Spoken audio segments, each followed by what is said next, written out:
Hello and welcome back to another video. Today we're going to be taking a first look at a very interesting tank, the Tier 9 Premium Italian Heavy Tank, the Torro, which is on the Supertest. Yeah, this tank is looking pretty different and pretty interesting to what we normally see for Italian heavy tank designs, or what we have seen for Italian heavy tank designs. So, base statistics, this is going to be, we'll go through those and I'll kind of add bits and bobs and see how it performs. So DPM wise, it's on the lower side. 1800 DPM is definitely not high. And do remember, this tank can't run a gun rammer because it is has the standard style of Italian clip, with having that kind of, if you fire, you kind of gain that percentage back if you fire X amount of time after a shell's reloaded. That kind of compensation mechanic, I believe, is what it's called officially. So no gun rammer, lacking DPM, and it has the traditional, heavy tank style of gameplay, similar to the Rinoceronte, that kind of unloading mechanism. So it has 4 shots, a clip damage potential of 1440, which is pretty nice, and it is going to take 9 seconds to fully clip out, which is interesting. So, for example, to reload the first shell, it's going to take 17 seconds, the second shell, 15 seconds, the third shell, 13 seconds, and the fourth shell, 11 seconds. So this tank is going to be kind of those kind of tanks where you don't really ever want to be dipping beyond 1 or 2 shells maximum, unless, you have... you don't have the potential to do damage for a significant amount of time after fully clipping out, if that makes sense. So it does require pretty disciplined clip management to play a tank like this, but if you can master it, you can get some pretty good results with it. Dispersion 0.34 is not terrible. It's kind of mediocre, kind of middle ground for Tier 9 heavies. It will be completely manageable at mid to short distance, but when you get towards the more longer range shots, it will be a bit unreliable, but you kind of expect that with a heavy tank anyway. 2.4 seconds aim time is just generic, pretty standard, nothing special right there. Top speed, it's pretty slow. 40 is not quick, but it's also not fast. It's kind of that middle ground again, pretty average, as you can kind of tell. This tank's looking pretty average in terms of its statistics so far, and its armor isn't looking particularly incredible. Only having 200mm of frontal turret armor, that's nothing special at Tier 9, and having 140mm hull, once again, nothing particularly special. So, where is this tank's kind of strength so far? We're not quite seeing any. 1700 HP, that's not great, Yeah, with a bond hardening, with a normal hardening, you're only getting up to 1870. If you use a bond hardening, for example, that's only 1920 and only just under 2000 with field mods. So once again, not particularly incredible. And then it has the generic 390mm view range. Let's have a look at this thing's model. So let's actually have a look at how this tank looks, which is pretty funky. Looks very reminiscent of the British Tier 10 heavy tank, the FV215B, if people know that tank. And if you know that tank, it's not the strongest tank, unless you're a very good player. Yeah, this tank's not looking incredible.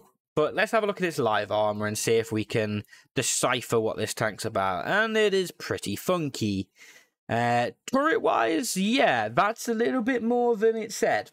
Okay, so maybe we found this tank strength. It's not 200, that is for sure. It might be effective 200 frontally, but yeah.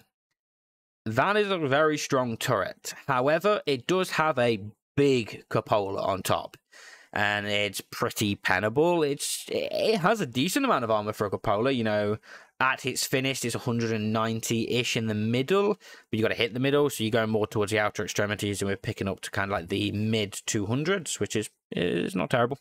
Pretty strong, will be reliable, reliably bounce Tier 7 shots, and will 50-50 bounce Tier 8 shots, basically, because this is a Tier 9 tank, so it can face those, and it will face those pretty reliably, but against Tier 9 and Tier 10 tanks, that's butter, and it's massive, so pretty easy to hit. But its turret is, not being penned particularly by much. This tank has 248 standard APCR, so against that, yeah, good luck. This tank is going to bounce most things that are APCR frontally. But when we look at its 315 heat, you know, it does start to kind of fall apart.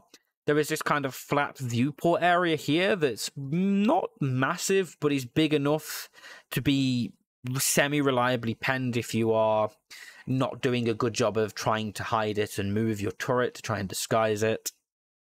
And its hull is not the strongest. Even against its standard round, it's pretty weak. It's this kind of like circular, kind of duck-shaped hull, I guess. It's almost like a duck bill, kind of angles down and then flattens out for the lower plate. Similar to tanks like the Rinoceronte, for example, has a similar-ish one. But yeah, this tank's lower plate is pretty weak, and with heat it becomes even weaker, 100% pen chance. But it's not the finished, you know. It's 220-ish in its weakest, which even then for tier 7 tanks is a gold penetration requirement, and for tier 8s is a 50-50 with standard, and, you know, only going to be penning at 75% of the time with gold. So it's not terrible. But what can this tank do? Well, it has 8 degrees of gun depression, and there we go. We found what it can do. It's pretty strong hull down because its cupola is really far back and the gun elevates separately than the turret, so the cupola, when you're using your gun depression, becomes invisible. Yeah, and then you only have this kind of viewport area, which with gold is a, you know, 37% chance, but remember this tank is tier 9, so you can face tier 10s with good heat penetration, and then it will become a little bit weaker. But yeah, you know, there's not many spots on this turret where tier 10 tanks are going to be able to reliably pen apart from this viewpoint.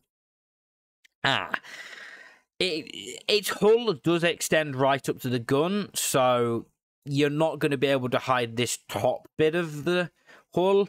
So this is going to be its main weak point, you would say, kind of shooting this, I guess it's kind of like bar underneath the gun if it's using its gun depression. This is going to be pretty weak, 310, 320-ish millimeters of penetration. That's going to be a reliable pen for most tier 9 tanks with gold and tier 10 tanks with gold, once again.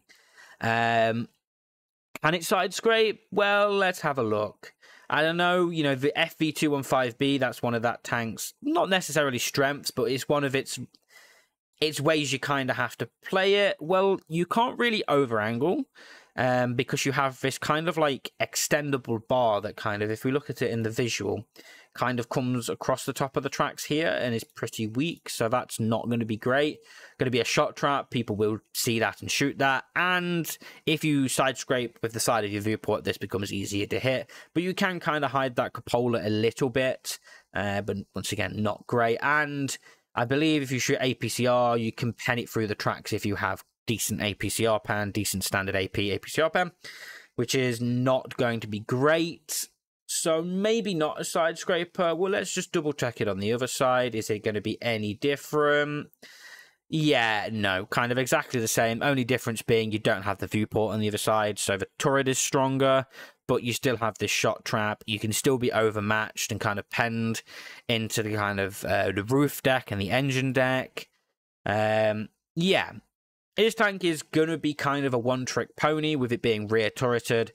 I'll find a ridgeline and hide that and try and use your gun depression, basically, because if you're using that gun depression, that cupola is not visible, that turret is so much stronger, and the only bit that you do have visible is going to be basically this kind of bar here.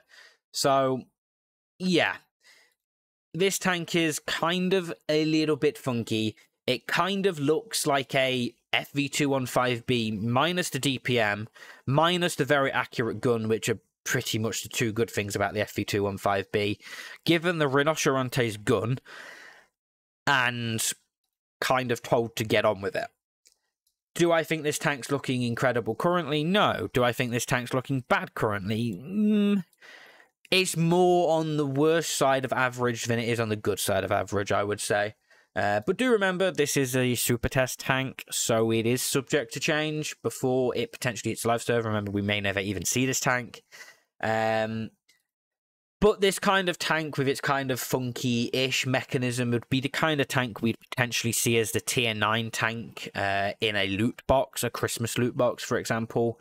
So maybe we do see this tank this Christmas, similar to how we saw the Tiger Mouse last Christmas in that kind of spot. It would not shock me if this tank was in loot boxes, and it would be a very loot box-esque tank, not particularly broken, but it has a funky gimmick with the gun, and will be semi-reliable in certain situations.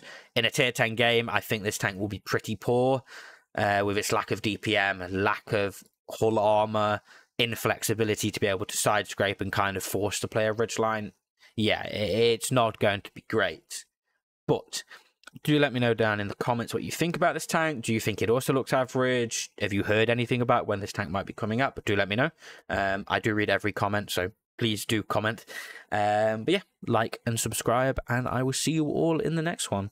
Bye!